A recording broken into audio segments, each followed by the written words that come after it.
What's up, and welcome to another episode of the Kopi Bro Show presented by Chit Podcast Network. Now, today, we had the very, very fun opportunity of talking to Anna, or as most of you will know her by her on-screen personality, Anna N-E-N, okay, who is actually a makeup artist, a stylist, and also a content creator. La. She's actually really damn cool. Girl loves whiskey, girl loves food. She loves Foo Fighters, okay? You know she how loves, rare it is to yeah. find. One thing that I felt that I really gained from this talking to her was that she explained two principles in makeup that I thought was that, wow, this is like, for me, the most basic and most easy to understand. It's about youth and it's about health, right? Yeah. It's about like going against the timescale, trying to make a person look more healthy and trying to make a person look more younger. I think without further ado, before we get into our episode, a word from our sponsor.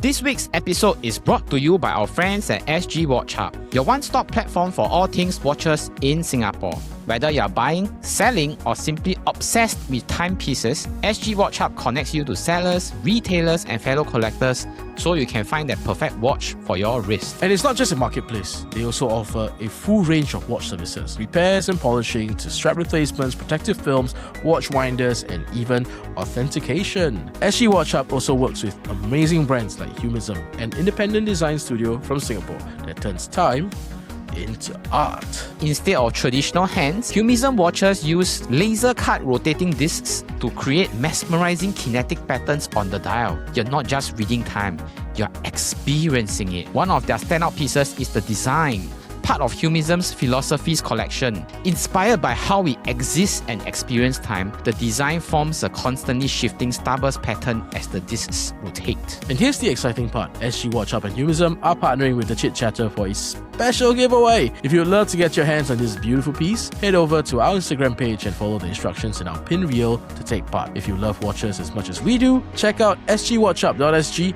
and join the community. Big thank you to our friends at SGWatchHub, your one-stop platform for all things watches here in Singapore. And now back to our episode.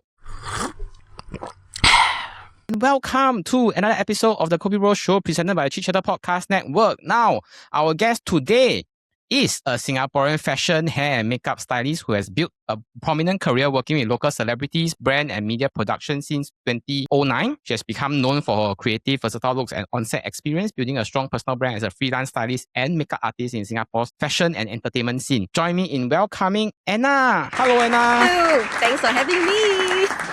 Okay, before I even start, I'm very interested in your surname. Your surname is Anna N or Anna N? That is not my last name. I tend to not put okay. my full name online because Understand. I'm an older Okay. older adult. So when I joined, I kind of knew not to do that. So N is actually my Chinese name. Okay. But my cousins all share N something. Sort of like. Is the generation where the second or the third name is the carried? I would say the same generation one. Yeah, there's still some identification in a way. Thank you for taking your time out of your busy schedule to record this podcast with us. What have you been busy with? I mean, besides irritating your mom about her tuition. What is this biology tuition your mom teaches? Oh, she has to tell the joke herself. I They say don't really get- vulgar. Wait, do you see the video? Yes. No, I did not. No, I think you should just watch it himself. Like I Okay, shouldn't, later after this tell I'll the watch it. joke. Later after this. because I Okay, need later my after this I'll mom's watch voice in it.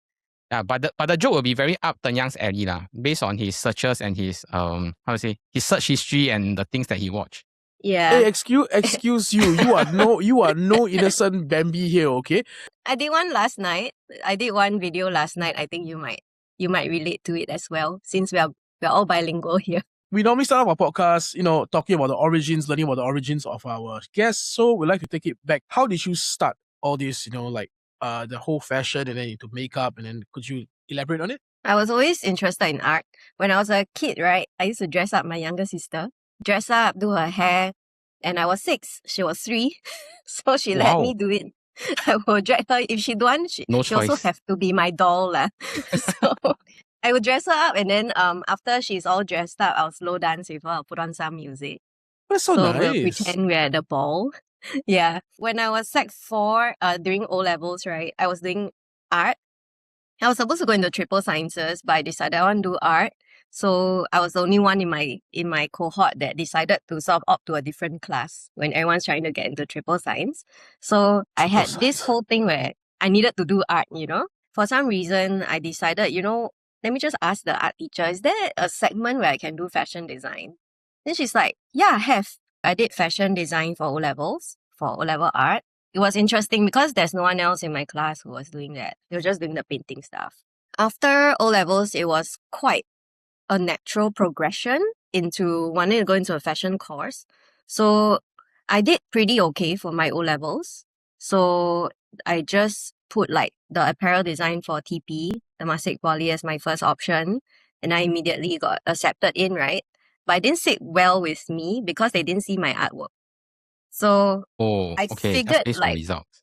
yeah, like if I'm going to go into this class, is everyone just good in math and science, and maybe art is like not a priority? So I decided, you know what, I'm just going to do the interviews for NAFA and LaSalle. LaSalle was more of an interview kind of, you show your portfolio, you talk. And if you talk well, I think they'll accept you. And NAFA, you had to do fashion design on the spot, answer 10 short questions, write a whole essay on the spot. I got accepted to both, but in the end, I decided on the school that was the toughest to get in. Internship, I did image consulting, so that's where the styling part comes in. I was an assistant for those kind of workshop, color analysis, styling, and then you go around giving talks. I don't know if you've seen it or not, but the different color cloths, telling people silver, gold, the color matching, right? The color analysis. Yeah. Yeah, so I had exposure to that material during my internship. And after that, I just, after graduation, I became a fashion designer for Barbie and Disney Princess, and also another brand for tweens, 9 to 13-year-old girls. So we have shops in Takashimaya and BHG. After that, I decided children's wear is not for me. Children's wear has a lot of quality control, which is not easy. You can get sued for anything. Children do the craziest things with their clothes. They suck on the fabric. If the dye poisons the kid, it's not great. If your drawstrings for your hoodie are too long, it gets caught indoors or get caught in a bus door and they get dragged along, it's not great. If the buttons fall off and they swallow the button, not great. And it's just a lot of things. You go to the office, you see like swimsuits, Barbie swimsuits in like pails of water just to make sure that the color doesn't run. So I decided, you know what, I want to go to women's wear. I went to women's wear. That's where I started styling as well, because I was helping out with the website and the photography and styling the models for the clothes that I was designing. In that space, my boss was great for me to sort of like explore a lot of the different concepts of even owning sort of like a showroom. So in the past, when there was like huge emergence of blog shops, right? This is the place where a lot of blog shop owners go to and they select designs and then they order in bulk in how many sizes, how many sizes. So I was like sort of like just designing some of the basic pieces that shop owners might purchase in bulk. After that, I went to styling, and my first styling job was for a hair commercial. I don't really remember what brand, but nobody on set knew that was my first day styling. So I just sort of like bluff my way through, kind of like, I've been doing this for ages, because what they needed me to do was to alter pieces of clothing on the spot, which I'm already trained for because I make clothes. So they were like, oh, okay, this one can make clothes. This one know what she's doing, kind of thing. So I was doing styling for a while, and everyone went, you can do styling, that means you can do makeup, right? I'm like, no, that's not the same thing. Doesn't roll the same way. Yeah, so I went into my first makeup job, my client not knowing that it's my first day. So somebody went, we'll pay you, just show up and do makeup. I'm like, that works. Yeah, that works. I went to Sasa and just like bought different shades of stuff, bought the palettes and everything, all the equipment. So I had my first job, and then slowly after that, with recommendation, people were like, hey, you should hire this person.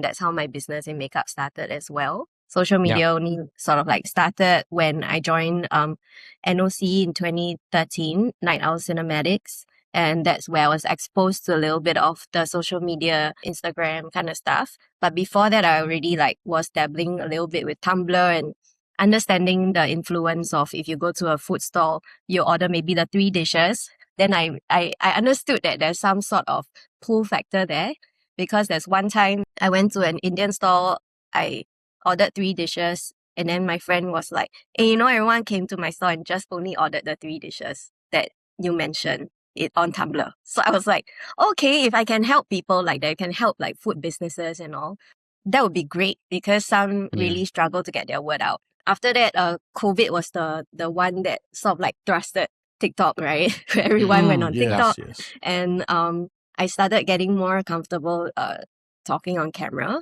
Very interesting journey. It's only been 6 years on TikTok, but making videos where I actually can come up with my own content and not have to memorize a script. I think that's really fun as well. Something that I would want to do. It's not for money, or if it's just for fun, I will still do it. Actually, speaking of NOC, were you the ones doing all the makeup back then for all their videos and stuff? I started doing makeup for NOC. So it was for their ad, for Golden Village. They sort of like discovered me. They asked like, hey, do you want to join the on-screen group? I said, you know, makeup would still be my main business. So if I have no makeup jobs, then I would consider like an on-screen role. If I have a makeup job, then I'll have to say no. It's very clear from the beginning that makeup is my priority. Were there any like push or pull factor that made you like decide like, I want to do my own brand? Because I think some makeup artists are very comfortable working under a company that gives them enough freedom or enough space to grow. I have this thing where after my women's wear job, I felt the power and the freedom of being my own boss. So that there's no more desire to work for anyone else. That's actually something very inspirational. Is it? Thank you. Saying is one thing, but actually doing it takes a lot of courage and takes a lot of like to make it happen. Like you say, 6 years is it's not easy. Especially since exactly. Oh yeah, I mean, but I mean, 出来当干, I really think it's not an easy thing to do. And recently, just 2 years ago, I started a YouTube channel just for myself. Oh, yeah, so I've been putting quite a lot of time and effort in that. Actually, I realized you do collaborate with Ben quite a fair bit. A casual thing, like you two just come together, hash out some ideas. It's like, okay, I think this will be a good thing to post on social media. Okay, I'll tell you the behind the scenes trick that we do. We don't usually have so much time to meet up. So when we meet up, right, what we do is we have different clothes. We'll do a video, we'll change, we'll act like it's a different day that we are meeting up kind of thing. So different video, different clothes. He will slowly schedule and make sure they're not back to back. He can post something like a month after we meet. So it looks like we met that month, you know. So a lot of people assume that we see each other a lot, but I don't think we meet up that much. Yeah, but we churn out videos whenever we meet, churn out like maybe 10 or more. Wow, that sounds like a whole day of just non-stop, you know. We try to do everything just one take, so we don't have much of redos. The Young will tell you that me and him are out of the 8 of us in the team, right? We are the straightest of the straightest because we are not attached, we are not in any family, we don't have any significant other yet. So can you give us a like 101 basic on like what are the basics of makeup? And then if let's say as straight males that want to understand makeup, what are the things that we have to look out for and what are the things to, to at least get a basic understanding of makeup?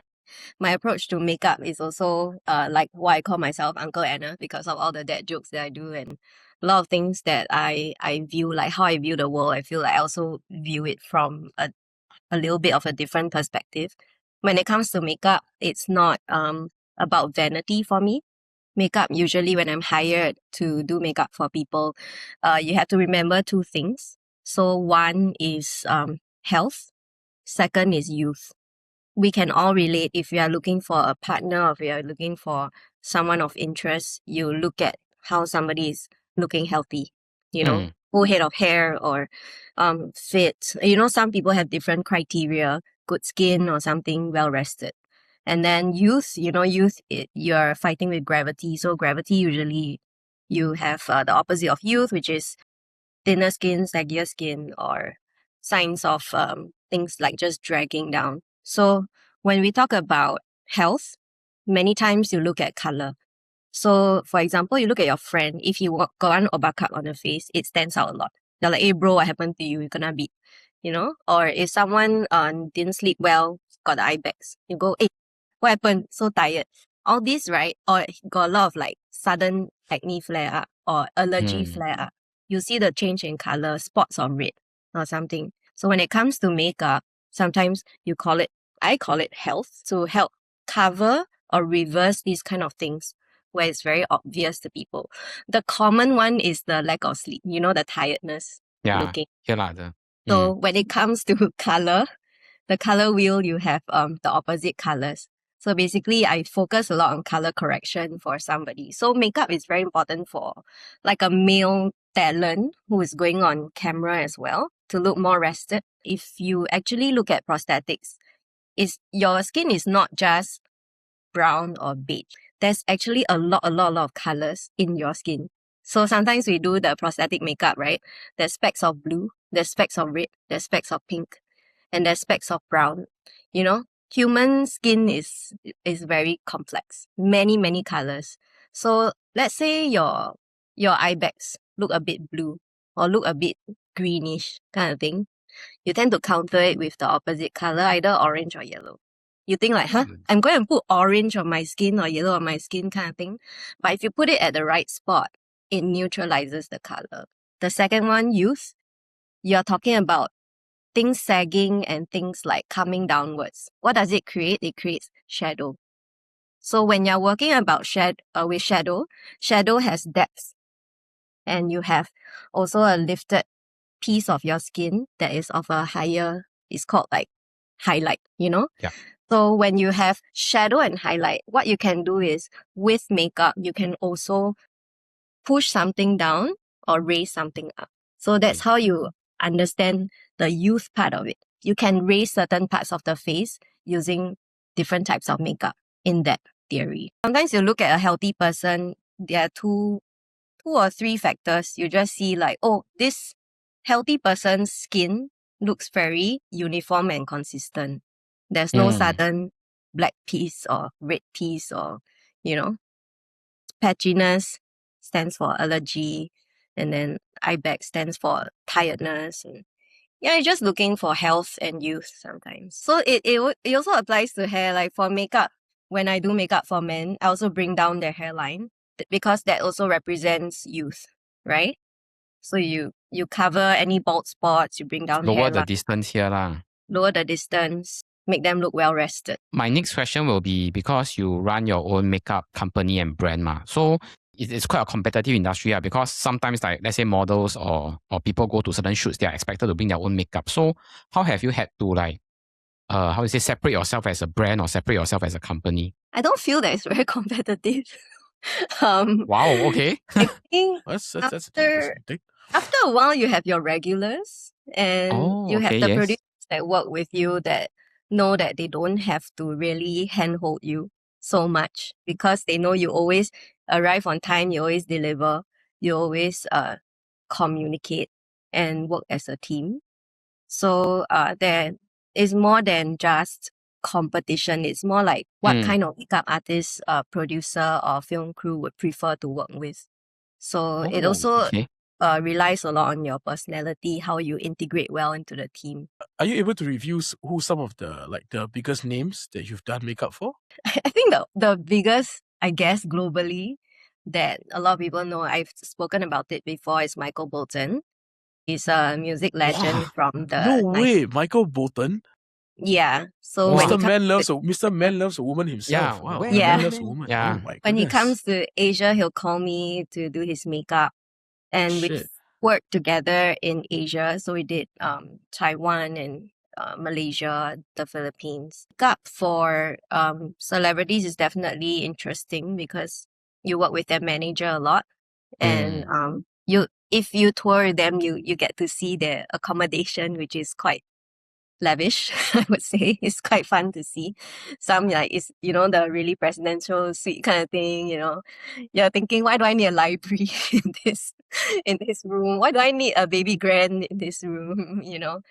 Yeah. Why not? It's just interesting to see. I think Chinese Asian bring it down to Asia. I don't know. I think the most recognizable name would be Louis Koo. Wow, 古天乐. No way. Yeah, so I did Louis his hair. Koo. Yeah. I think that's the more prominent ones. I almost worked with Nicole Scherzinger 2 years ago. my team's quotation got outbidded by another team that decided to go really low. So what do you think would be the toughest part about creating a look from like is it the client brief or like the final styling, for whatever shoot or wedding or gig that you've been booked for? But the toughest part is a commercial that has a client who wants to be stylist as well. So that is the toughest part. So they end up making the call and I end up being the runner to make magic for this person. So there are many times where they're like, oh, Anna, can you source for this color? This color might not be in season. You can't find it in stores. But so many times I almost gave up as in I want to custom make the clothes for you. I don't want to find it ready. Can I just sew it for you? Other than that, the most fun, like where I actually have creative leadership in a project is a TV show.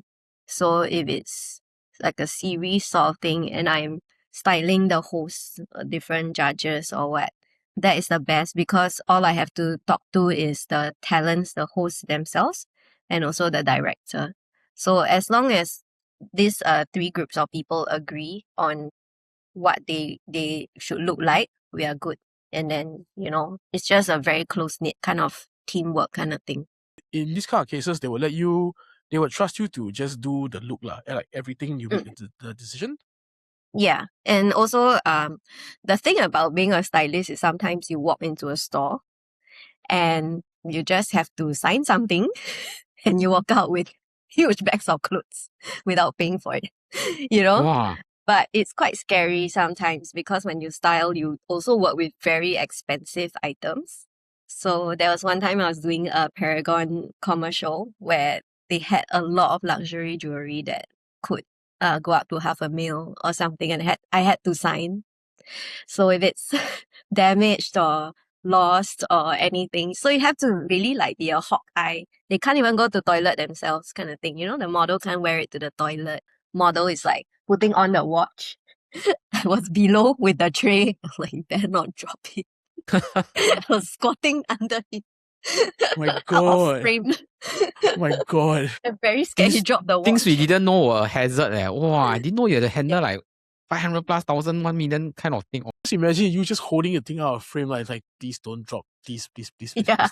Yeah, it's very scary. Then once the scene is over, you return the watch already, then you're like moving on.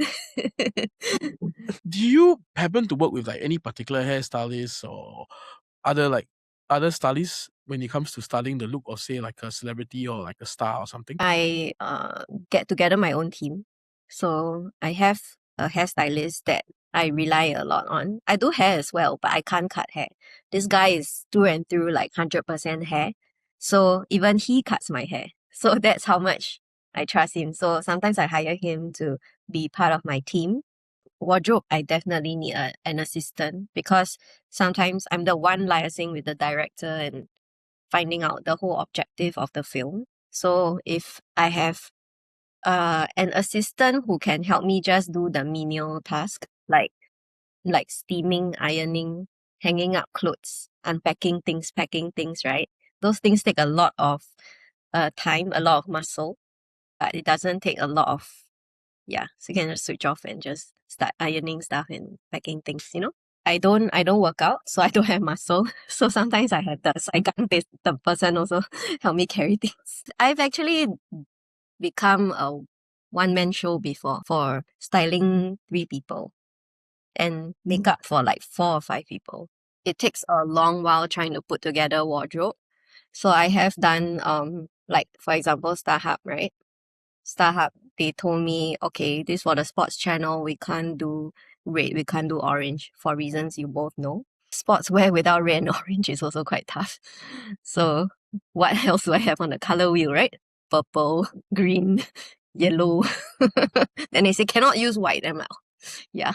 A lot of productions, they don't use white because of the reflection. It's too harsh, so it exposes too much. These are the challenges. So it can go from 2 months prior based on budget, or sometimes the the producer tell the talent, hey, just bring a bunch of clothes. We have a stylist that day to like just see what you have and put things together. Not bad. So I have to work with that also, you know. I will greet the talent like, hi, I'm Anna, I'm on styling and makeup.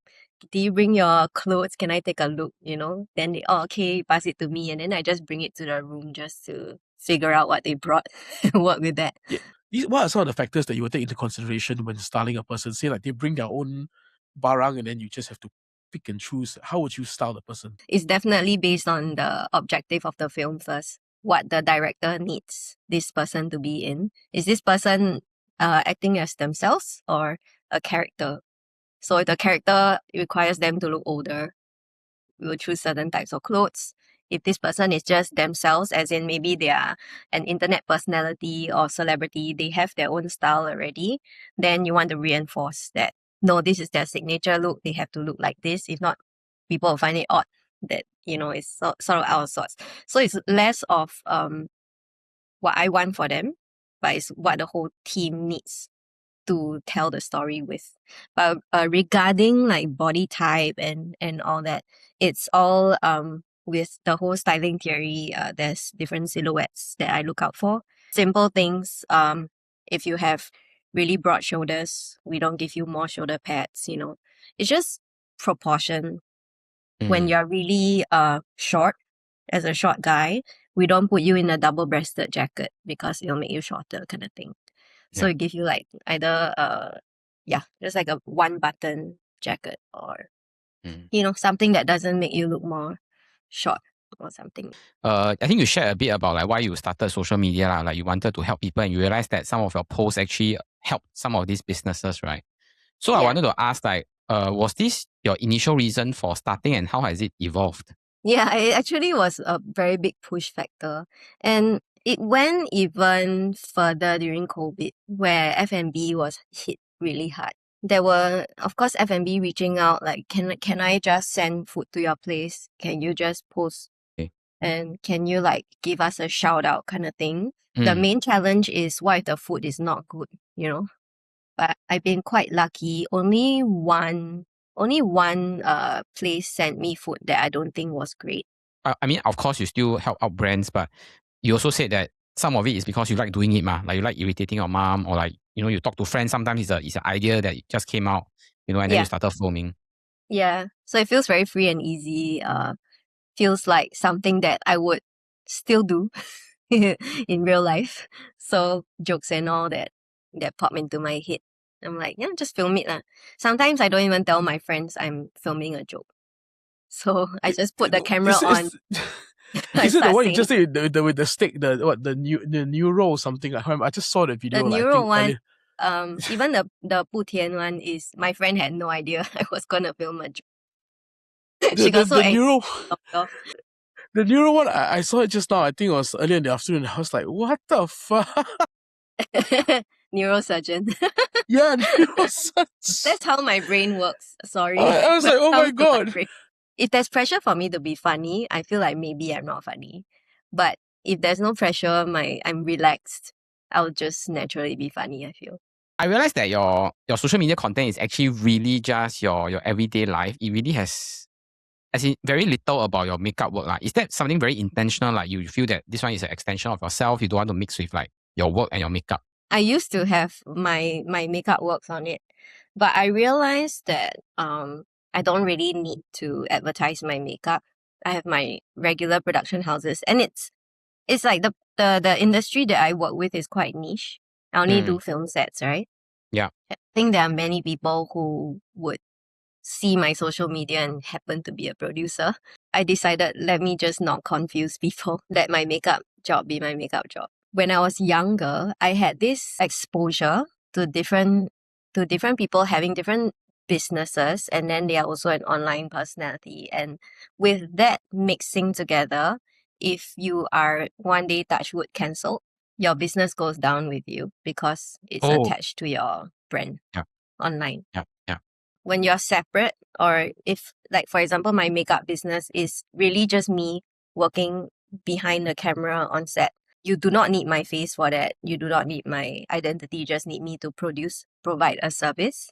that would be definitely a very separate industry that I Understand. don't want to mix with my social media stuff. I think that's a very, how to say, well calculated and thoughtful decision that you made to separate the two. Because when you talk about some of the possible things that might happen, it really never crossed my mind like that before. Because like although me and Tanya are also in the space, we are not famous until like 我们出去会被人家认到 that kind.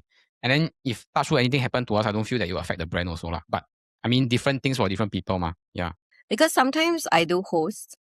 Recently I just hosted a travel show in Japan. It's just a different type of personality. So if I'm behind camera, I'm expected to not be hurt so much when I'm just quietly discussing, focusing on the job, delivering my service, getting my job well done, and just making sure that the shoot goes smoothly. But when I'm in front of the camera, I'm expected to speak more. I'm expected to have a bigger personality. I can't just be the behind the scenes person because it will be odd. You won't be able to fill up space enough. So it's different, and for people to see like two different sides of me. Because sometimes people recognize me when I do makeup for them. Yeah, sometimes I do for corporate. So, it's just like regular Singaporeans who just happen to work in this office, and then they are being summoned for an interview or for a shoot, and the makeup artist is me. 说巧啊，是你啊！有 influencer 帮我 make up 今天，哇 So different. You just have to adapt. Yeah. But I mean, given your like quite a significant following on Instagram and TikTok, have you ever crossed your mind that just do social media and the makeup maybe can, fall back a bit? Yeah, a lot of people ask me that, and I still have this old school mindset. So I don't know how old you guys are. I am 36. So when it comes to social media, we grew up with falling off the grid, where you understand that you can't rely on an app. Like even today, TikTok is having a massive app deleting. Yeah, you even see like a lot of us use Facebook a lot less. You see the growth and you see it dwindling away. It doesn't feel very secure. When it comes to makeup, it's my own baby. I've been doing it for 17 years. Yeah, it's just my age talking again. I don't think I'll be very relevant the whole time. It's definitely important to have a skill. So the type of jokes that I perform, the type of jokes that I write, is the kind of stuff where ChatGPT cannot write. That's also what I rely on a lot, which is my own original thought and original skill. What are some of your hopes and your maybe next 5-year plan, next 3-year plan for your brand? I don't plan. Wrong question to ask next. I'm really the person having fun and just making it into a business somehow. Actually, and you mentioned fun. I just wanted to ask about the special effects makeup. Is that one part of your whole fun thing per se, or? It's an interest, and it's one of my biggest interests when it comes to makeup. When I think a lot of people talk to me about makeup, I very rarely talk about beauty makeup. So I'll talk to you about youth and health, right? Yeah. That is something more scientific that I'm interested in. When you talk about special effects, right? There are different types where you do prosthetics where you can change a whole form of someone's face. That's really cool. Like I can construct a new nose for you and I can put it on you. And there's also the whole injury side of it where as a makeup artist, you have to really observe how an actual wound would look like. So it's also quite dangerous. You might get desensitized to gore when you really observe do so much things like that. Yeah. It's fine. I served in SCDF. I'm already desensitized already. Special effects makeup, you'll also be very interested because a lot of biology involved. I'll mention my mom. But a lot of biology involved. You see how when you make a whole head, right? The direction you punch the hair in to make eyebrows and how a hair direction should be, how there are so many different specks of color involved in human skin, how you can play with different proportions of your face or your skin, and also you can with special effects, you can grow another limb if you want.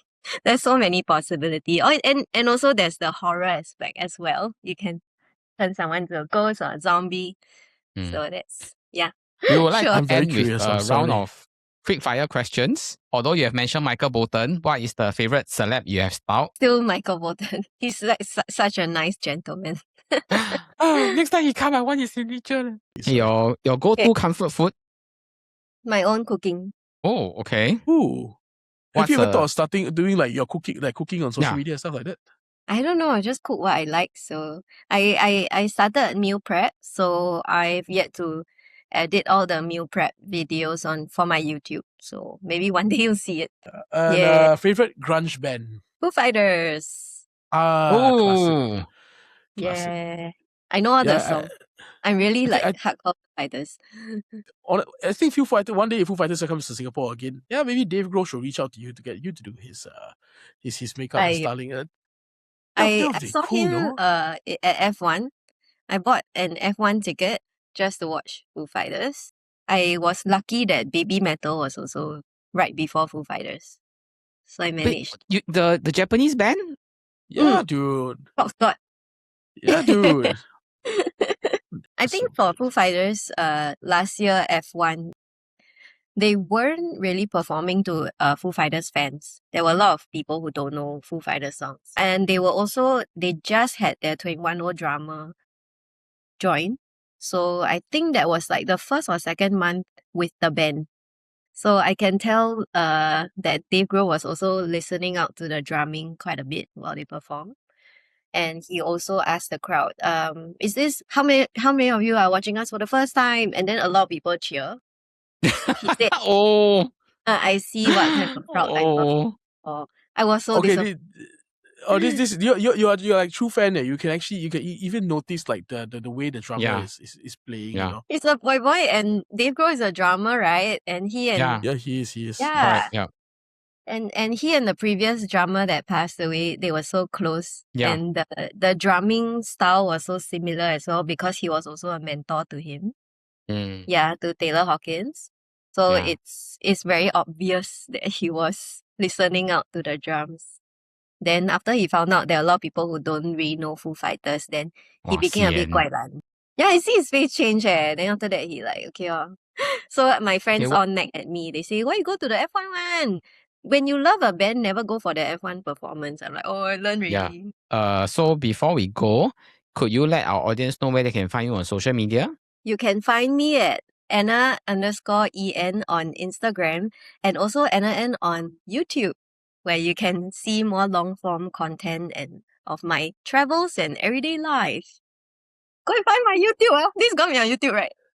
Yes. Yeah, it's going to be on YouTube. Yes. Why suddenly the everyday life becomes so newscaster? Yeah, like suddenly went from Channel 5 to CNN, that kind of thing. He must do like the strong ending. Yeah, but thank you so much, Anna, for your time, and we hope to have you back for a second session. Maybe we can talk about music.